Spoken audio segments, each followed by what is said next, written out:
Hello, and welcome to M3 Live. My name is Malcolm Travers. Every Monday at 4 p.m. Eastern, I'm usually joined by Greg, but he's undisposed at this time. And we do the M3 Mailbag. We take your questions, we answer them, and, see what y'all are talking about. So I have Dr. Poogie with me, filling in for Greg. What's going on today? Good afternoon, everyone. Doing okay. That's good. That's good. Although I just So, realized I hadn't combed my beard yet. I haven't done anything. I'm Yeah. just like I'm looking at it like it's awfully scraggly. Oh, Um, God. it's Yeah. conditioned and moisturized, but it's not combed. That's true. I have discovered this shea butter beard balm that is hmm so luscious. That's all I can say. It feels so good to put it on in the morning. I'm just like, Yeah, I got some at an event. Oh, they finally sent me my code. Chase, kiss my ass. Um, I've been trying to log into my bank account, and they're like, "We closed. Well, not we closed it, but we restricted your account due to suspicious activity." I was like, "I haven't been in there. What suspicious activity are you talking about?" is the door open? Oh, Oh, okay. Oh, sorry. Someone's at my door, and it's, yeah. Let me see. They should be able to hear me though. All right, but but let's okay, go ahead and get into some of the videos. okay. We usually have some palate cleansers, so I'm going to start with a palate cleanser, and this should be kind of fun. So what do I have to do? I have to hit over here. Is this Oh, it? Is that the one? Okay, we're here. Okay, and then we put a video up One here. day, we're gonna wake up and it's gonna be the most beautiful day. Maybe it's raining. Maybe it's snowing. Maybe it's the nastiest little day out there ever, but we're gonna wake up and it's gonna be the best day. Maybe our phone is blowing up. Maybe it's not yet. Maybe there are cars honking everywhere. Maybe people are screaming. Maybe people are blasting music. Maybe people are cheering. Maybe people are parading through the streets dancing. Or maybe nobody's awake yet. Maybe it's so quiet and you check your phone and you see it. You see it. It's here. Or maybe it will be nighttime. Maybe you will be the only one awake. Maybe it will be 2 in the morning and you will see an announcement. You will hear something outside. There will be someone, something that alerts you. One day, one night, one evening, sitting around the dinner table, and someone will suddenly sit up and say, "Oh my God. Oh my God." One day. One day. So you might know they're talking about the announcement that Trump died. If you know, like, was that okay? The video yeah. actually froze for a good 5-6 seconds for me. So Oh, okay, okay. So she was just yeah, saying one day, she's okay, thinking about that morning when she wakes up and they find out like Trump died. Just looking okay. forward to it so much. I'm conflicted about that because obviously that would be a good thing for everyone, but wishing for someone's death is also icky. So Well, and also I think JD Vance can be even more dangerous because he actually yeah, has an idea of what the hell maybe he has an idea of how stuff works. I don't know. right. He may Yeah, not. that's a good point. That's a good point. Yeah.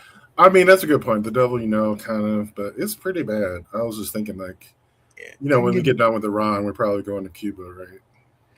You've already if made it, there's a Cuba left. I mean, it's right? just I always think about the history books whenever shit like this happens. I'm like, I really, really, really, truly hope that folks don't forget and don't allow this to be revised, Right. um, much like they're doing now, because this country has a pretty shitty history if it really wants to be honest about it.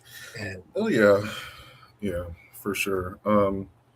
So let's get into the first video, and okay, yeah, we'll be able to do some side quests because I'm sure we will. All okay, right. Thank you for letting me voice this, because this topic feels incredibly vulnerable to admit out loud. There is a massive epidemic of loneliness happening right now. And even though we are more digitally connected than ever, people are coming home to completely empty spaces. For the past couple of years, my life has changed drastically because I had to step into the role of being a primary caregiver for my mother. She wasn't able to find or afford anyone who could take care of her personally, so I had to fall into line. It took me a long time to find a rhythm, balancing my professional life with the daily reality of managing her care. And while my self-care and mental health are stable, I have to be honest, it is incredibly lonely. When you are a caregiver, your world naturally shrinks. You can't just pick up and go to social events or clubs. And even when I do drag myself out, the overtly sexual nature of a lot of gay spaces leaves me feeling deeply disconnected. I want community, but I want community that exists outside of a bar or a circuit party.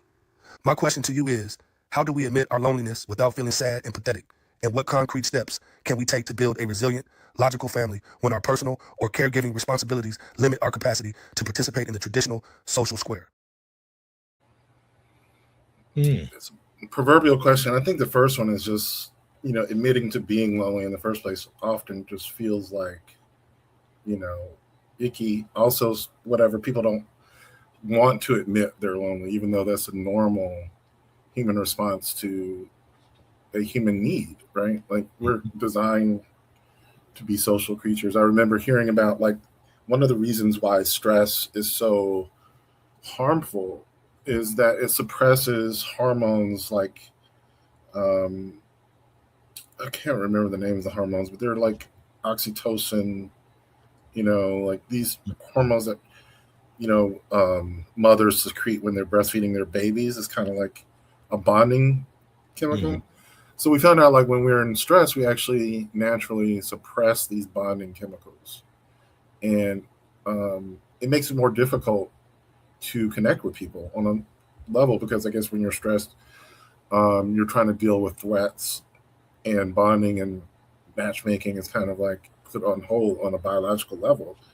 So Mhm. there's like this need to deal with those stressful chemicals, or it does just get in the way of your personal attachments. It's kind of interesting to think about, but Mhm. um, Yeah, it's funny because I feel like in so many regards that could easily be my letter. mm, It's I do think that loneliness is definitely becoming an epidemic because a lot of our places, and not just for gay men, but for people in general, folks, technology has made it so easy to be on your own and have this para relationship with folks online, which, as we know, isn't always what is in your best interest. um I do think that I know I've basically talked about, since my mother passed away and I was her primary caregiver, that I realized, like, wow, my life had shrunk, yeah, and I think a big part of actually answering his first question is just really not talking about it from a perspective of I'm lonely, or this loneliness is sad and pathetic. You can basically say, oh wow, I didn't, I come home, now to an empty house, and I often am just like, what am I supposed to do with myself? Because so much of that time was dictated with just making sure mom was good. When I could leave the house, she'd right, often force me out. But I think people facing that loneliness, instead of saying that they're lonely, it's like actually saying, my social circle and just my real contact with folks has really reduced. I'm not too thrilled about that. yeah. No, Um, it's a positive thing if you look at it that way. Absolutely, I agree yeah, with that. I mean, It's an affirmation of your natural need to be around people, and it's yeah, a I mean, signal that you can listen to. Yeah.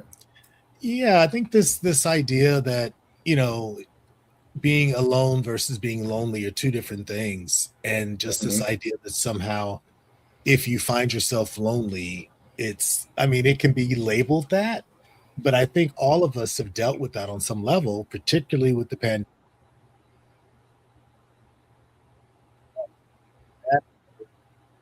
Mm.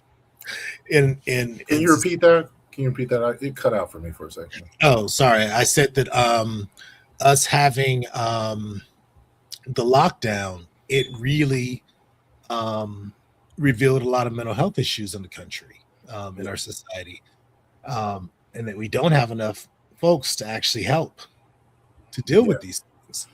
Yeah, no doubt. It's actually something that I do.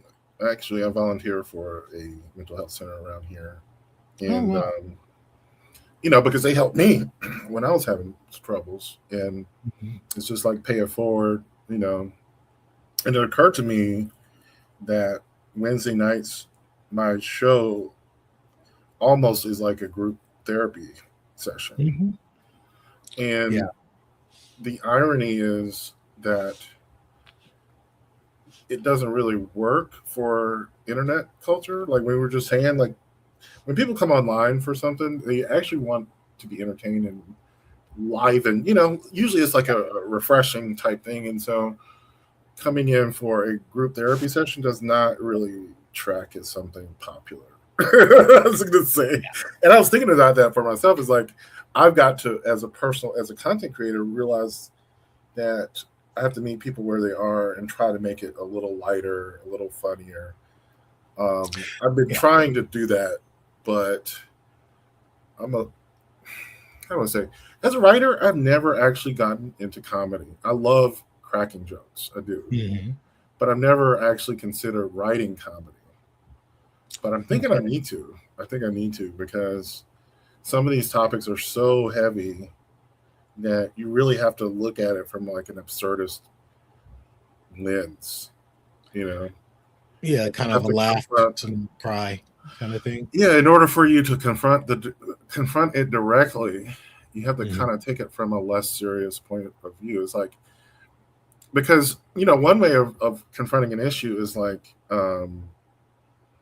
rubbing your nose in it. It's like, look what you did. Why do I do that? Yeah, self-flagellation. Yeah. And usually that just, for sometimes, turns people away. Other times it wakes people up.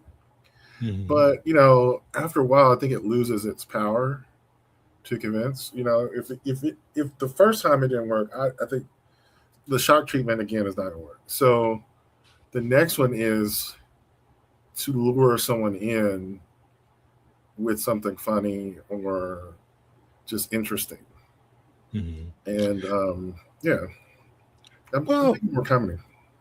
Yeah, I mean, I think when I've been a pretty consistent watcher of your Wednesday show, actually the network in its entirety. I've kind of fallen off the pace lately because I'm working way too much. As I found out last week when I was wondering, do I need to call 911 to have somebody come get my ass? Because I was slumped over the kitchen table and couldn't get it together. But it's always, to me, the Wednesday show has always been kind of like just a meeting of friends. And you kind of, for me, I always viewed it as, okay, in the middle of the week, these guys are getting together, on hump day, and just kind of, obviously with directed topics and the like, but it did feel like, 4 to 5 friends talking and laughing and just, and I think Swag Show has that as well, much more so than it is just the crazy videos and the comedy and the absurdity. But I do think that your show on Wednesdays is kind of feeling a need for you, that it is serious and philosophical, and then you do weave in the funny, because you are a funny guy. I don't know if you recognize that, but I do sometimes. I tickle myself. I don't know if anyone else finds it funny, but I like to laugh for myself. Yes. Yeah. No, you're actually. I sit there and like, okay, I get his humor. And just also when you're just like confessing, like, yeah, I know it's wrong, but he's hot. Whenever you do that, I'm just like, yeah, I'm always like the devil. I know Greg says that. I'm like the devil, just do it. You want to just get it over with. Like, learn the lesson. I mean, it's a lesson or it's gonna be hot. You know what I'm saying? Yeah, And you want to, so just learn it. And sometimes it's both. I mean, I am routinely tickled by that. Like when you guys get into that conversation, because Gary be like, I told this fool not to mess with. I'm just like, but he was gonna do it. Exactly. He called me asking for advice. So this is the funny thing. I always think about AI. Okay. So AI is programmed to basically tell you what it thinks you want to hear. Right. Mm-hmm. That's literally what it is. It's a prediction model. Yeah. And so it first kind of figures out who you are and then tailors an answer to you. Mm-hmm. But this is exactly what like advice people are asking for. They're just asking for you to reflect back what they want to hear. Mm-hmm. That's really what it comes down to. They don't want to hear anything others. They want to hear what they want to hear. Yeah. Reinforce what I want to hear. Okay, so if you come to me saying, I know I shouldn't do this, but I really want to, I said, do it. Yeah. Well, why? It's like because you want to. Yeah, like, how long do we have to carry this out? Exactly. Just like learn the lesson and then come back to me later, and you tell me why you shouldn't have done it. Yeah, I'll be like, I need to hear something good. I mean, and that's part of the arrangement, though, in a friendship, because I have, even though I do not practice as a psychologist, I still get people tell me every damn thing, and I still have the oath of just being a steel trap, but, and there are people in my orbit that I know I just have to be really kind of like, I'm gonna let you make this mistake.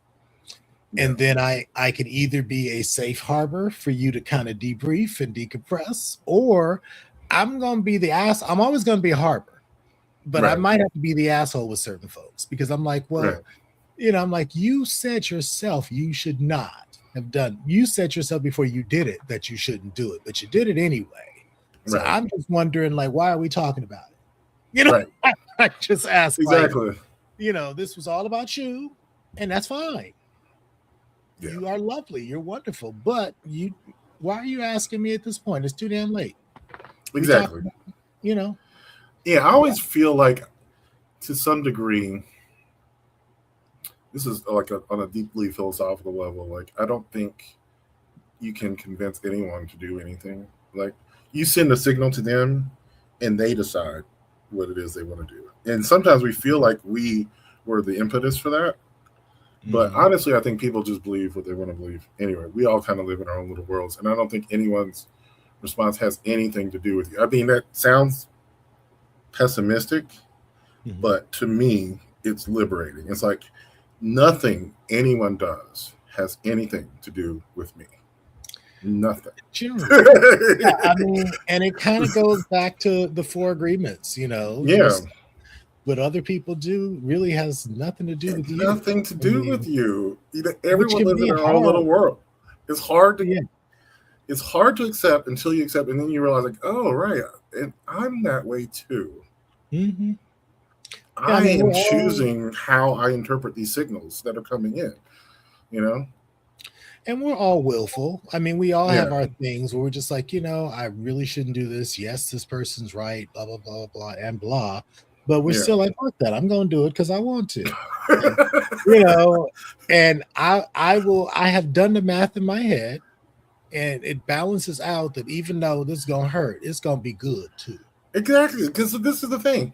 If you resist this time, the next time you're going to do it. Mm-hmm. So go ahead and learn the lesson. So you stop asking yourself, why should I do this? Because to me, free will is an illusion. Free will it's not real. The reason why your soul or your consciousness exists is for you to understand why you made the choice. Not to make the choice. You already made the choice. On a outside of time level, everything is cause and effect. Mm-hmm. The reason why you made that choice was because of prior effects that you had nothing to do with. But in this conscious state that we're in, living in time, it feels as though we're making those choices on a subconscious level. Those choices are already made from your experience, from your biology, from your physics. It's like billiard balls. Everything in nature is cause and effect. And so this idea that we have free will is just like the operating system of consciousness. It's not really a physical reality. And so if you want to think about what consciousness is for, it's for understanding, to come to an experience of why things are happening the way they are, or why we make the decisions. And so I feel like when someone really wants to do something, it's literally your soul telling you to either get what it is you want out of this, you know, or learn the lesson from it. Well, and that brings up the idea or the notion that, we're all spiritual beings having a human experience, this idea of, conservation of energy, reincarnation, gone, but not gone. And I do think that, from that perspective, you almost are perpetually like a child learning, when you do things that are going to have a negative outcome or that are going to be a problem down the road, you still choose that because you want the experience. Right. And it sometimes it is like, this is going to be good in the moment, but later it's going to be a fucking mess. And you balance all that. And you say, you know what? Yes, I will recover, but I'm going to go for this. Pretty much because you want the experience. Yeah, it's, and I mean, there are, I think that's part of just being human. Alive. Hell yeah. Like, whenever I had that topic about celebrating your birthday, I still don't like celebrating my birthday like traditionally. But one of the reasons I celebrate my birthday now is that I feel lucky that I survived my bad choices. And I say because I didn't have to, And that is, well, there is that thing of looking back, and sometimes, like one time, I rode whoever's roller coaster here, Six Flags Magic Mountain, called Colossus, big wooden coaster, and I think a couple days or maybe a week out of the year, possibly longer, I can't remember, that they actually allow you to ride it backwards. Ooh. And I had never really been freaked out by Colossus until I was on that thing riding backwards and seeing how far up in the air I'm going as opposed to seeing it forward. And I was like, I don't like this. At what point would you like this was a bad choice?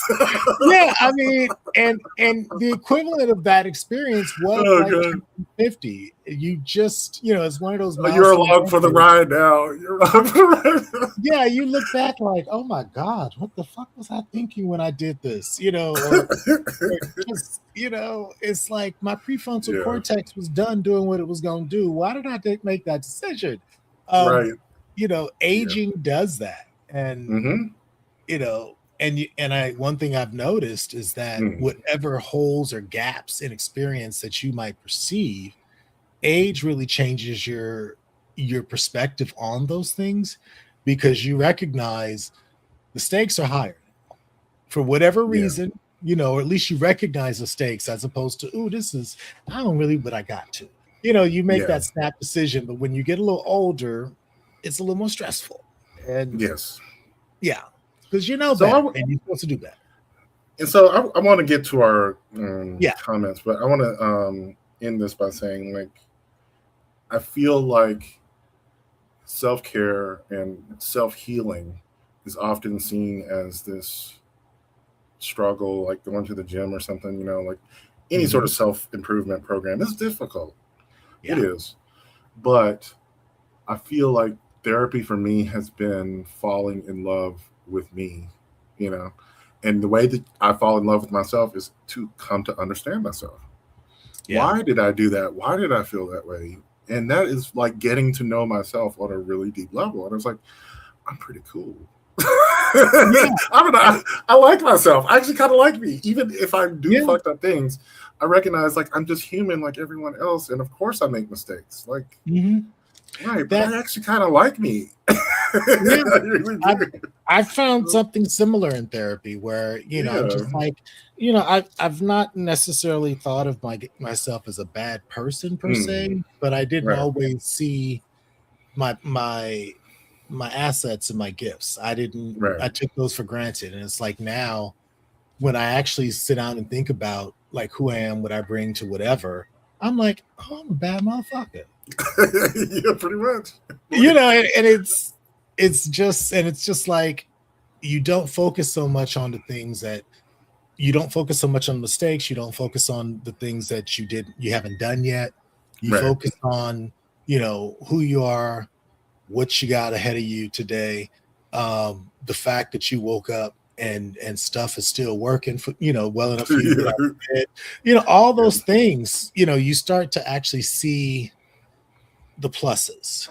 Absolutely. And that is the beauty absolutely of that acceptance. So let's get some comments if you can. Okay. And we'll move on. Can you get to them, or do I need to bring them? Oh, actually, yeah, I got them here. Okay. So Sammy asked if we're doing a mashup today. I in a manner of speaking, subbing. Hey, Sammy. Hey, Sammy. I suspect that I'm a little different from Greg in some ways. So yeah, I guess we are doing a mashup of sorts today. And then Sammy said, when that day happens, I'm going to blast Can You Feel a Brand New Day from The Wiz. That's a great one. Great selection. Yep. I was just watching Eveline the other day. It just popped up on my algorithm for whatever reason. Yeah. So, awesome. Okay. And then Sammy said, when I was pledging my brotherhood back in college, my DP told us happiness is an illusion that white people made up to give black folks something to strive for. We should always strive for contentment. Now you sound like my therapist. There's Sammy. something to that. Yeah, I think there's a hedonic treadmill. That's what some people call it. Mm-hmm. Like if you're constantly chasing happiness, you can be controlled in some ways. Because I think it actually the budding Buddhist in me is like, it's actually kind of violating the idea that nothing's permanent, Right. Happiness, I think, is something that you really seek to grasp and hold on to and just kind of wrangle it, as opposed to experience it and let it go. Mm-hmm. It's almost like meditation. It's like a thought comes in your head and you acknowledge it and you let it keep flowing down the river. It's not supposed to stay with you. Exactly. Although my therapist, I said to him, I was like, I'm not going to use the bad word. And his face kind of scrunched up. I was like, I'm not going to say I was happy. I was content. And he said, it's a bad word. I was like, but I understand it's a trap. It's a loaded, that's true. It is. If that's the only acceptable way to exist, it's a trap. But if you're happy, be happy. And it's like, I forget, someone said this, that sometimes people are afraid to be happy because they recognize it is going to leave. And so like I heard this put this way. Someone said, I don't go to the gym because I dread the day that I quit. Like I just stay home because then I don't have to beat up on myself after I give up on myself. Well, and I have a client who's 91 years old and he still goes to the gym 3 days a week. Yeah. I sit there like I am raggedy as hell because I haven't been to the gym in years. The funny thing is I go to the YMCA and there are 90-year-olds there. Yes. Mm-hmm. Pretty much especially like during the day, they get some sort of Medicaid dispensation to go to the Y. And so there are plenty of older guys there. So you really go. Yeah, I don't go to the gym because I'm not lifting weights and all that. I mean, my doctor just wants me to walk for the time being. That's good. Yeah, she's just like, just give me 30 minutes a day. We got to build your strength. I'm like, all right. That's a lot to begin. So just remember the concept of momentum, that an object in motion is a lot easier to stay in motion. So then to get it going again. All right, so here we go. A palate cleanser. This was an eco-conscious cartoon where Mother Nature, who's voiced by Whoopi Goldberg, has taken a nap and fallen asleep for 75 years. And she wakes up to find that the world is polluted. And she's like, damn, I was really out of it. So she enlists the help of 5 teenagers. In this episode, we have Boris. Boris is from the Soviet Union. His cousin Linka is a planeteer from the Soviet Union. And Boris just moved to Washington, D.C. It's hard moving to a new town. You want to be cool, but you don't fit in. But once you felt bliss, none of that will matter. Not so fast. Bliss cost you.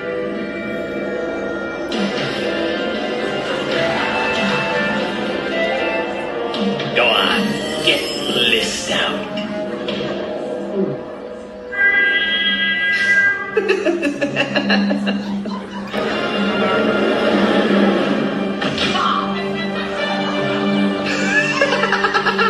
Yeah, you're feeling no pain. I don't know. Why do I want to try Bliss, though? That looks fun. Boris gets addicted to Bliss, and he brings it back to the Soviet Union so he can get his cousin Linka addicted to Bliss. And she's like, oh my God, I can't do that. I'm a planeteer. And they're trying to make him look like a real bad kid, but he looks so cool. Now, Boris is determined to get Linka high. So he sneaks Bliss in a burrito, and he feeds it to her without her knowledge. So now Linka is fucked up on Bliss. She's a fiend for Bliss. So she flies to Washington, D.C. to buy some more. And this drug-dealing rat has been collecting everybody that's high on Bliss to do one thing for him. Storm the Capitol. What? This was January Lord. 6th. Oh, It was Bliss. It was Bliss. Come on. Everybody knows that. The Planeteers grab Linka and they're like, girl, you're a goddamn mess, babe. You got like an oil slick in your hair or some shit. This is bad for the brand. What's wrong with you? Take a look in the mirror and see what this junk has done to you. What do you mean? I look beautiful. Oh. You're off that. I don't know. If someone's like, you're ugly, and I'm like, no, I'm hot. That drug is staying in rotation.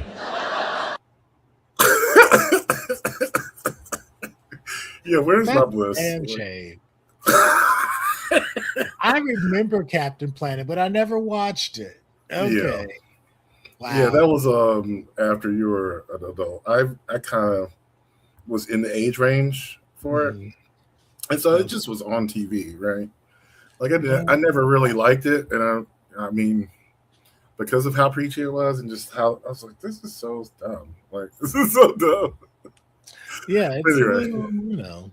Well, but I mean, if it's for kids, you pretty much got to lay it out sometimes. Yeah, you do. But it was Like it was marketed for teenagers, though. You know what I'm saying? And as a Yeah. teenager, yeah, like it. Maybe younger kids could look up to these teenagers, maybe. But as a teenager, when it came out, like I think I was probably 13 or 14 when that came out. Okay. So, yeah, I was maybe 6th or 7th grade. And yeah, it was just dumb. It's like, they are so goofy. Yeah. These goofball planeteers. Yeah, I mean, Nobody would like to. if the show was in, the late 90s, then I was still in school, so I didn't watch. All I watched was maybe Martin and Living Single, Yeah, that was good. Yeah, and college football is about all I watched, those 5 years. Those were staples, though, Martin and Living Single, for sure. Oh, yeah. Especially in fighting that that ain't no damn puppy, that just absurd, but hilarious. It is. All right, let's get to another question. See what we got. Okay. Marcus here, calling back in because I've been thinking a lot about the systemic loops that keep us trapped, specifically around capitalism and our ideas of work. In this society, we are heavily socialized to believe that our value as human beings is entirely determined by our economic output. If you aren't constantly grinding, producing, or building a brand, you are made to feel like a drain on resources. We are being fed this economic slop, lower quality products, lower quality services, and hollow digital communities, all designed by capitalists to extract maximum profit while giving us the bare minimum to survive. For Black folks in particular, this is a double-edged sword. Historically, the stereotype of Black people being lazy actually originated as a form of brilliant psychological resistance during slavery.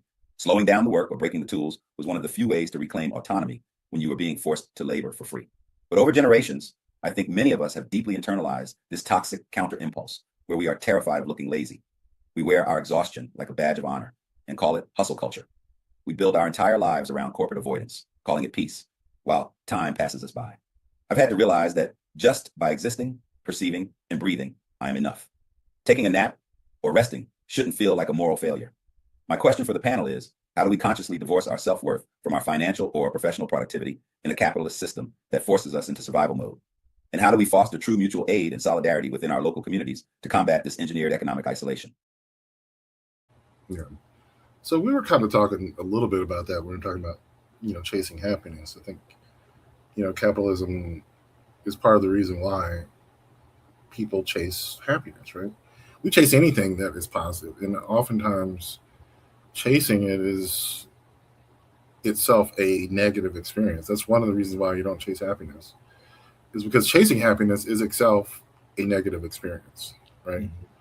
See, in order to chase happiness, you have to say, I'm not enough right now, right? Like this moment right now is unacceptable. I cannot live like this. You are living like this, so that's clearly not true. So you're actually I don't want to live like this. You don't want to live like this. That's a good point, right? And I would say with capitalism, I've thought about this dealing with. I pivoted from political news to economic news because I just find it interesting, the mechanics of businesses. I think it also is where a lot of, I guess I'm a consumer, so I'm interested in how these things are made, start examining it. And I don't know, it's fascinating to me, but one of the things I see coming from reading all of this is that we're heading into a recession, right? Yeah. Mainly due to the economic ripple effect from the Strait of Hormuz being closed. Mm-hmm. And we haven't actually felt it yet because businesses try not to raise prices because of how it affects their sales. So they'll take a hit for a short period of time until they can't take a hit anymore. And then they have to raise prices. And it's like a fall off a cliff. Yeah. Once companies start raising prices, especially the big ones, everyone follows suit. And so it was just yesterday or the day before, I can't remember, when Apple announced that all of its products were getting a 25% increase in price across the board, minus the iPhone and like a few accessories for the iPhone, because that is their bread and butter, and they're trying to they'll sell their iPhones at a loss until the next iPhone comes out, which is scheduled for September, typically. Oh wow! I might as well. So yeah, that next iPhone is going to be more expensive. But right now, if you want an iPhone, you should probably get it now because, it's a signal that, because of this RAM issue, because of the oil issue, we're having an issue with beef, and several other commodities. The war in Ukraine is still a thing. Yeah. Ukraine is a supplier of a lot of foodstuffs. Mm-hmm. People don't recognize it because we have the ability to go to other suppliers, but there's famine happening now because of these things. It's hitting the economically struggling places around the world right now, but it's going to hit us soon. And so part of my bringing this up has to do with how we make choices as consumers. How do we cut back without harming our mental health? Because sometimes we lean on certain, external things like, retail therapy, for instance, we call it that, to patch some of the guilt or whatever. And when you're tightening your belt, it can feel like, that you're being deprived. And it can make you feel unhappy. And so I want to approach this recession that's coming from the perspective of how can we make better choices without having to like struggle to make those choices. How can we naturally choose like healthy alternatives, say for I don't know, so like cutting back on things that cost a lot of money but still getting something that we really like. So for instance, let's say you love movies and television. Have you looked into what your local library has to offer as far as free streaming services, which a lot of people don't recognize that they do? Your internet access, your local library offers free Wi-Fi. It's really crappy, but you could switch to that. What alternatives are there for other forms of entertainment or food, for instance? So are there a few meals that you can learn how to cook that are both healthy and something that you enjoy eating that can help you cut back on costs? So those sorts of things are things I want to talk about. But also, like where he was getting in this question was, can our striving for economic independence, also be a trap? And I feel this is something that my parents tried to instill on me because I didn't recognize just how hard they worked. So my dad was a retired Air Force. I don't even know what he said. He was from the Air Force. He retired. I was born when he was like 50 years old. And, he had started a second career as a mechanic at the post office. So he had retirement to draw on, plus his job at the post office. And he had a local shop at our house. He repaired people's cars and his own projects. My mom, was a school teacher, trained musician who also had a studio in her house. She did performances, she taught lessons, and she was the organist at my church. So both of my parents had like 3 different incomes coming in. I started to realize they were from this generation that like you had to work. Like they could not stop working. They had to take them aside and say, it's time to retire. Like you need to stop working. It's time. It's time to stop. Like, they weren't going to. I mean, they weren't going to.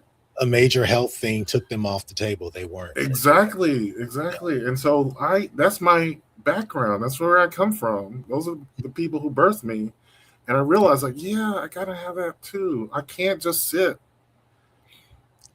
Yeah, I mean, I'm a person that historically has gotten multiple checks, and I rather love that.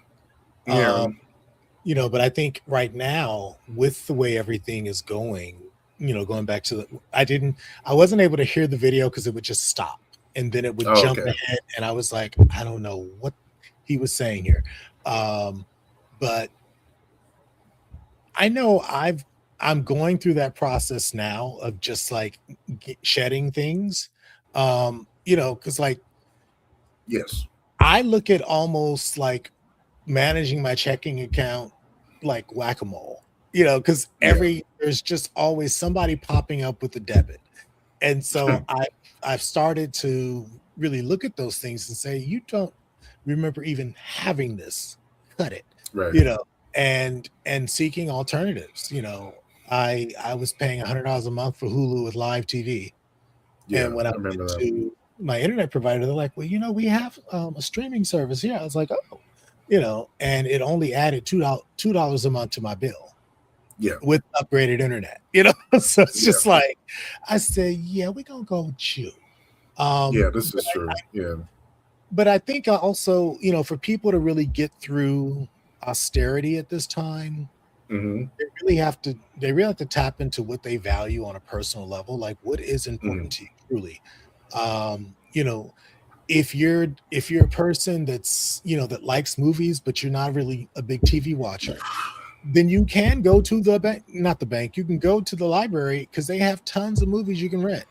Mm-hmm. You could actually, you can get rid of your streaming service or your cable if that's what you want to do, and just rent from the library. Yeah. And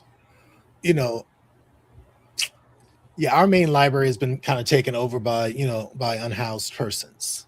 So if you go up in there, you're gonna get some stenches hitting you from different angles. This is true.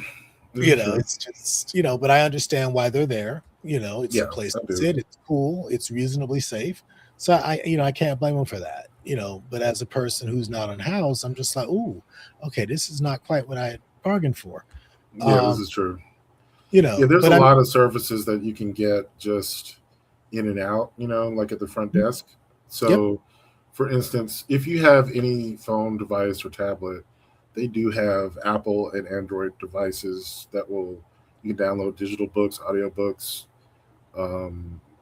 books on tape, albums, like comedy albums if you happen to like, things like that. And it's a lot. There's a lot for free. Like none of it requires anything but a proof of residence, which an ID will do.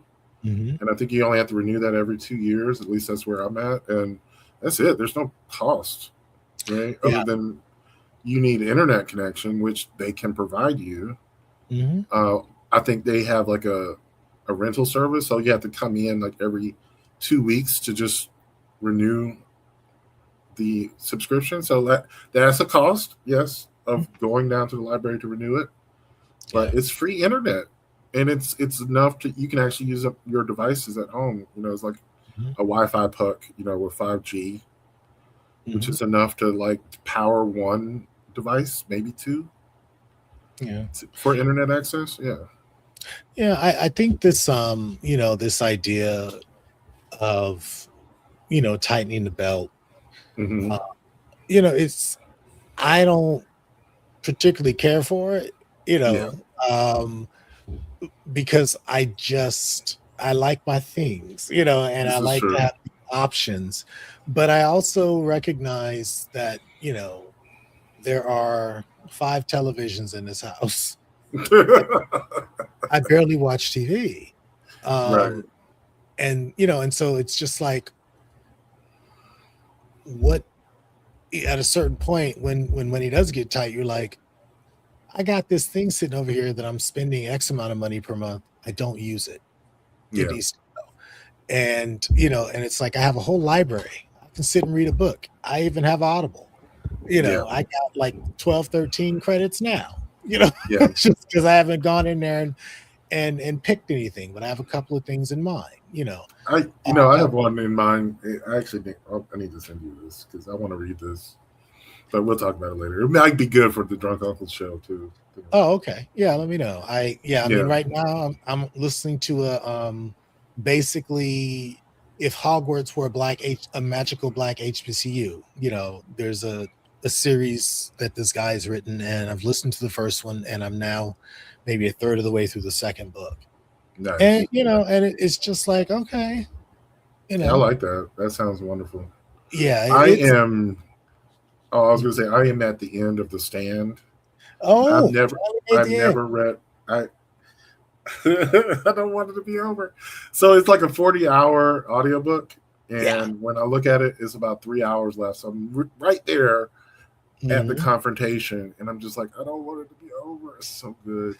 Yeah, I mean, that is the hard part of an audiobook, because I remember when I was I think his name was Ladarian, when I was reading his first book, and I was like, okay, you're building up all this drama, but I only see that we have like 45 minutes left. I don't like when you're going to resolve all this exactly so quickly. But actually that's not what happened. That particular chapter was resolved, but there was a second book already in the works. The name of the book is called Blood at the Root by Ladarian, I think it's Jackson. Okay, it has how many of those now? He has 2 books out. The second one is called Bones at the Crossroads, I believe. Okay. Now I remember when that came out. I didn't know his name, but I interacted with him on social media, and Oh, did you? yeah, it sounds. Yeah, he was cool. Yeah. Yeah, it was. I mean, I definitely would. You know, if I were to talk to Ladarian, I would definitely, praise him, for getting the project done, getting it Yeah. out there. Because I have been thinking about, what if I took, made some black folks magical, and actually I have. Hmm. Uh-oh, cancel. I don't know what carrot browsing is. Um, I hit some key on my keyboard trying to move this thing. And it took me places. Oh, Ladarian Williams. Okay. His name. So I'll put it in the chat. Sammy, I think, requested it. Okay. Yeah, no, I would be down for that. Actually, it sounds awesome. Actually, it sounds good. Yeah, it's actually a fascinating, book, because it's like this guy. He knows he has powers, but his mom disappeared. Yeah. And so he kind of grows up without any training or connection to his family. He grew up in foster care, and he's basically trying to leave. And that's how it starts, where he scoops up his foster brother, and they roll about, And so it's interesting. It's interesting. Yeah, no, that does sound good. It does sound good. Yeah. So, do we have any other comments or questions? We'll get to those. We do. Let's see here. I love how it's not giving me a number, but they're showing up. Sammy said he remembers he watched Captain Planet, but he doesn't remember that episode. No, I didn't remember it was either. AI generated. Could be. That's Which one is that? The Planet Captain Planet with the comedian talking about the bliss.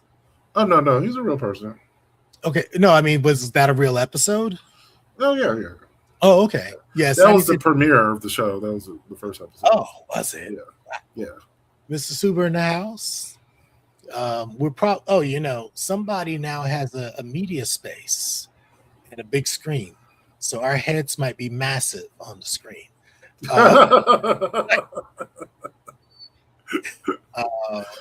I love him for that. Sammy said, in college, us cartoon nerds met down in a TV room to watch Saturday morning cartoons, run to the cafeteria to grab breakfast. Since they didn't allow us to take food from the cafeteria, we smuggled. They didn't let you take food out? Hell, we could take plates. I used to do that all the time.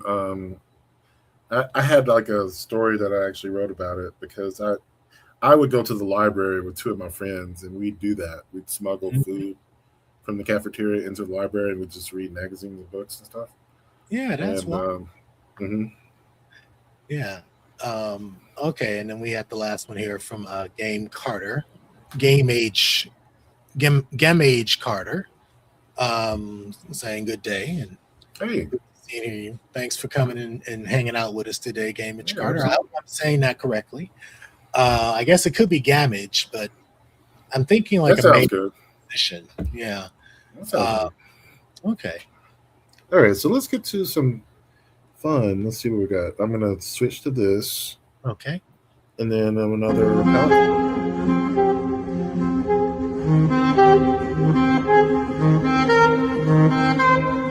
Now, I think I chose this when Swag had a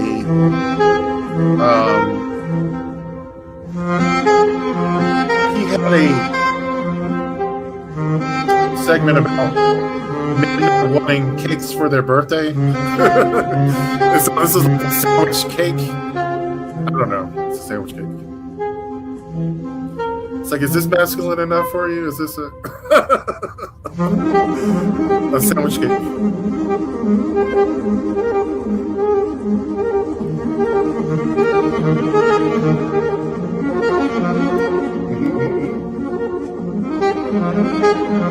Reaching out to electric eyes are everywhere. See that?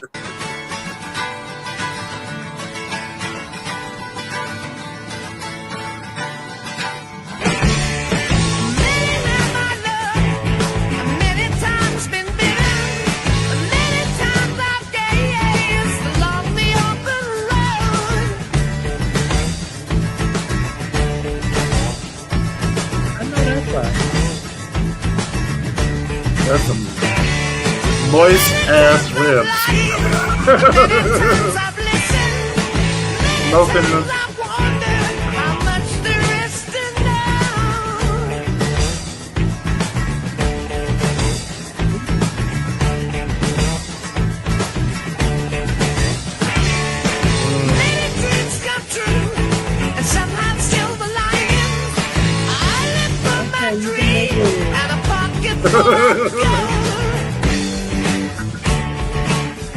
She been fighting the bear, help the fucking bear, why don't you? I kept it fucking real, why couldn't you? I kept stepping forward, kept pedaling, I was booking it. 4 or 5, barely made it in, brain still pacing, rotating product. My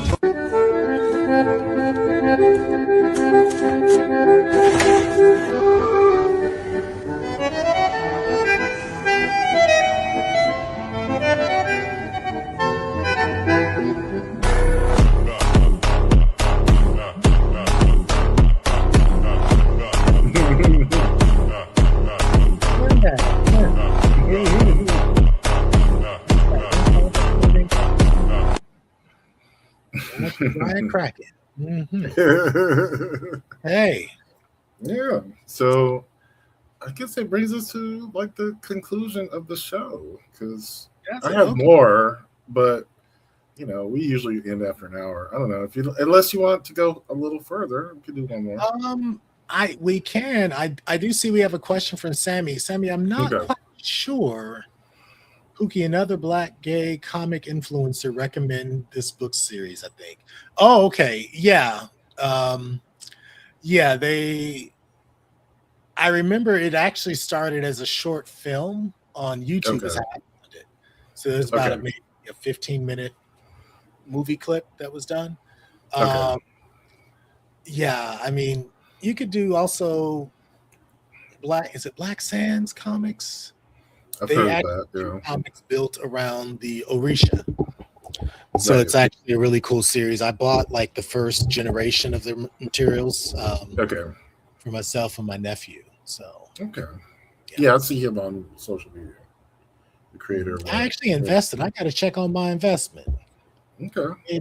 Gave him $100 investment. What's going on, brother? I can't get no report on my coins. Can I get a certificate? It's like, you know, something. But yeah, I mean, but yeah, what else we got? All right, yeah, let's do another question. Is Florida just for rich people now? I'm Nia. I am a 44-year-old lesbian, born and raised in Miami. Over the last few years, the affordability crisis here has reached a breaking point, transforming my hometown into a playground exclusively for the ultra-wealthy. My partner of 7 years wants us to pack up and move to a more affordable state so we can finally buy a home and build a secure financial future. But my entire support system, my chosen queer family, my aging parents, and the Black LGBTQ plus community spaces that kept me alive in my youth is rooted here. Moving feels like abandoning my heritage, but staying means financial stagnation. How do we communicate through this roadblock without resentment poisoning our relationship? Priced out of paradise.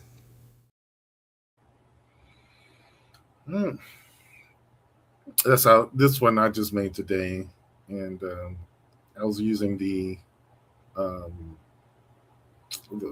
format of like the old Inlanders. They would have a name, you know, to keep them anonymous. You know, I thought it was funny.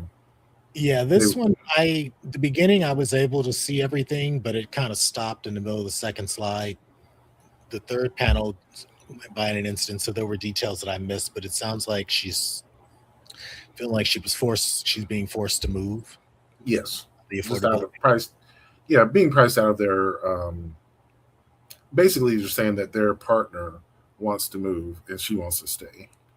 And she's asking for advice on like how they might be able to negotiate that idea of relocating. And so I think this is a real thing. I was listening to a podcast about it on I think it's the Wall Street Journal's the Journal podcast. And they were just saying that the demographics of Florida are becoming untenable for average people. So like most of the homes that are there are owned by large, I guess, venture capitalist entities. Yeah, and basically being turned into like Airbnb. Mm-hmm. Oh, you're frozen for me.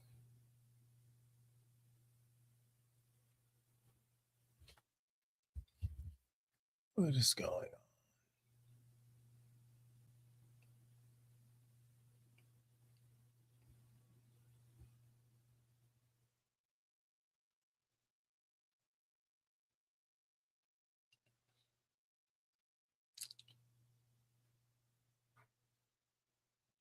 on? Malcolm, you're still frozen for me, at least. I don't know if I'm broadcasting now or not.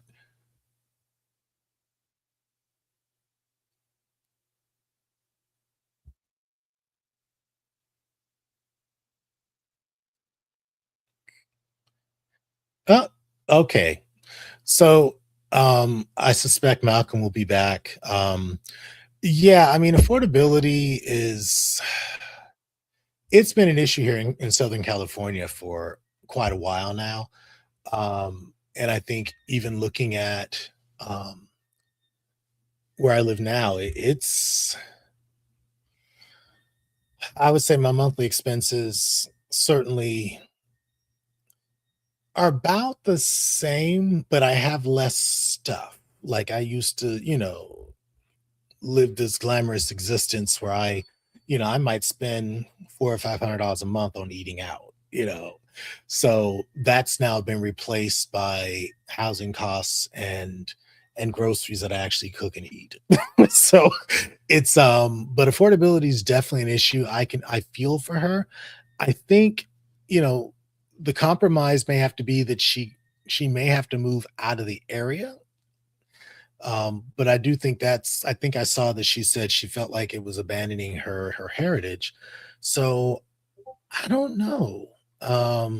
Damn. Scotty, Samuel Best. Okay. I hope they didn't come get him. They have to know he's from here. I'm just saying. Um, and yeah, the voiceover was interesting. I was like, oh, I was like, is she butch, like hardcore butch? But no, it's just a choice. And then cuddle victims, yes, cuddle abuse. I mean, in that video certainly was real. You know, he was trying to be loving, but you were also locking a brother down. So I don't know. Um, and she did make a brookie. Well, see, it looked like it was filled with marshmallow, which killed it for me. Now, if that was white chocolate, okay, but it looked like marshmallow. I was with her until the marshmallow or whatever that feeling was. I don't if it was marshmallow. I like marshmallow on their own or not at all. Rice Krispie treat, but otherwise, to me, putting marshmallows in something gets in the way. It's just like pickles on a burger. I love pickles, but I don't want them on my burger. Like they come in and they just take up all the space. Okay, damage sounds like damage. Okay. To folk all the time, say it like you want to, just spell it right on. That's it. Get it right on the check. Always get it right on the check. You know, but yeah, so I would say to her, at some point you do have to accept reality. It's painful to abandon, home or what you've known. But at the same time, you have to be realistic about, things going really badly because it sounds like you're probably living from check to check. And if anything goes wrong or a deductible comes up on auto insurance or something, you could be in real trouble. So, Hey, he's back. Yeah, I'm sort of. I had to log in on a different computer. Oh boy. Yeah. Okay. So I'm here, but I guess we might have to end the show after this one because I don't know. You'll be able Yeah, I was kind of responding to comments. And Sammy said, I love pickle on a burger. That dill crunch is heaven. I agree. I just polished off a whole jar of mini dill pickles over the weekend, and they were splendid with their crunch. And I still have a second jar because I know how I am. So I will be dogging those out as well. So I love the crunch. It's just and I love the brine and all that. But on a burger, I want something different. I don't want that. It's intrusive. Gotcha. If that makes any sense. Yeah. But yeah, Mr. Calvin, yes, I'm filling in for the world traveler. So, but yeah. Okay, but Malcolm, you were saying? I got like one more video and then we could end the show. Okay. Because for some reason my main computer is not working. I'm on my work computer. So okay. And I should not be doing this on my work computer. Yeah. Did you want to call it a day so they don't, have any grounds to get to mess you up? No. We're good. We're good. Okay. I know how to deal with it. But I figure we could end with a palate cleanser. Okay. I could use a good holla.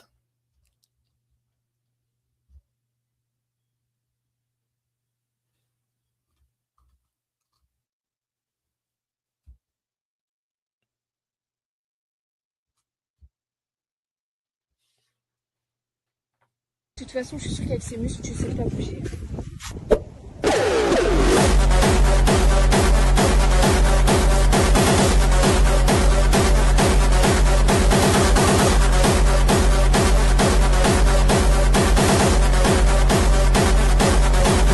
Tu disais quoi?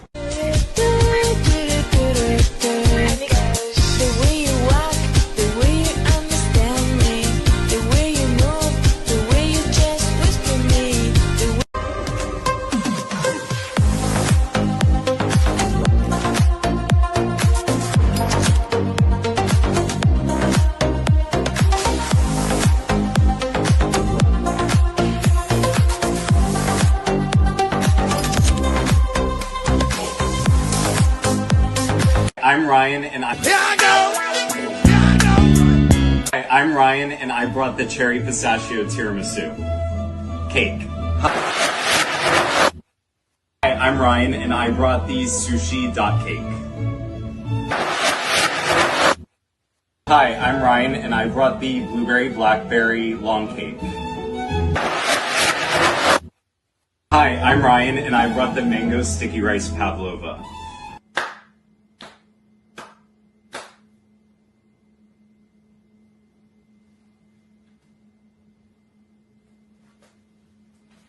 Hi, I'm Ryan, and I brought the dot cakes. I'm Ryan, and I made the lemon meringue pie cups.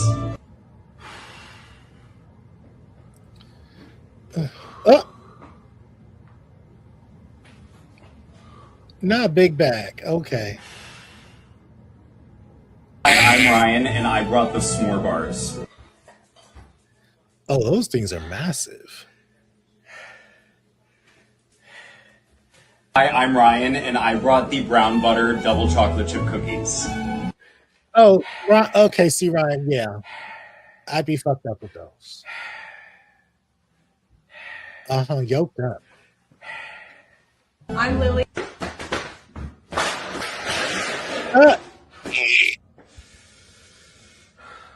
We know it's you. You good snacking ass. Don't be mad at them. You ate it. Mom's phone died, so we're going inside the airport to look for her. I like where we are when we drive in your car. I like where we are here. Maybe she's still stuck in customs. Let's go check.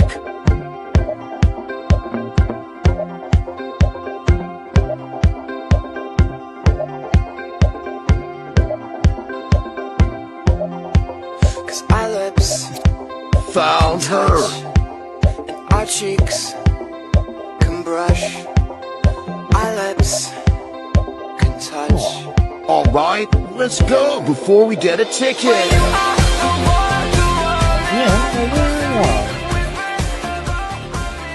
I can't be LAX. Hell, we can't even be in the inner ring no more. Well, the outer ring to pick up people. All right. Later today, we got the M3 mixtape with the talented Mr. Drayden and It's a Mirandi. They'll be coming on at 7 Eastern, 4 o'clock Pacific. Be sure to check those gentlemen out. I'm not sure what they're doing today, but it'll be a good time. And is the Bearcast coming out today as well? I'm not sure. Okay. Well, tomorrow you can catch the Elder Bear Swag on his show. That one starts at 8 p.m. Eastern Standard Time. And see what's going on in the crazy TikTok streets and get your holla and probably get triggered. He's going to put something up there to work your nerves. And then if you are still struggling with being triggered, be sure to check out Malcolm and the gang on Wednesday evening. On Friday, of course, is my show. Drunk Uncles Talking Shit. It's me and Thick. Although we got to change this one because that's not Thick's face anymore. It decided to forget what he looks like. But we have a good time, and I think we may do some politics this day as well. You know, get us a little tipsy in the barbershop, you know. All right. And the talented Mr. Drayden does his Saturday sit down on Saturdays at 1 p.m. Eastern time, 10 a.m. For those of you on the West Coast. And I believe that's it. And if you want to get a little more or support the network, visit patreon.com/Mel Media Mind. It's MALE. Sorry, I misspelled it. And you know, and I glossed right over it because I was like, oh, it's mail. Yes. Yeah. So MALE. Yeah, Media Mind. Join the Patreon. It's $5 a month, and you get access to our private VIP group where you will get links to the extended episodes of some of our shows with the after show. You also get access to our digital libraries. We have video of an adult nature featuring the Thick and Lovely, of course, and a little something else to titillate all interests. Give Malcolm free. Yes. Free. And then also we have the book club, and we have a photo and short video group as well. So lots going on there, and our patrons, you know, it's a nice vibe in there. So check it out at the MALE Media Mind. And I think that would wrap up all of our upcoming programming. Here we go. And we're building out the website, mailmediamindlive.com, where you can, I'm assuming it's going to be our one-stop shop where you can get access to all of the content without having to go to different places. And exactly. That's what we're working on. Still working on it. It's a template, but we have to fill it out and, you know, get some, make some choices. So yeah, we're going to be working on that this summer. Okay, we now know what the summer project is. So definitely, you know, in time we will launch and proclaim that site. Right now, it's still in development. Yes, it is. Yeah. Okay, I think that is everything. I see something here. What is this? Oh, that's John. Double J. Yes. Yeah, I had to visit one of the shows on Tuesday or Wednesday because he's always throwing shade at me. I heard that he believes I can take it, and I can, but I'm just like, why me? What I do?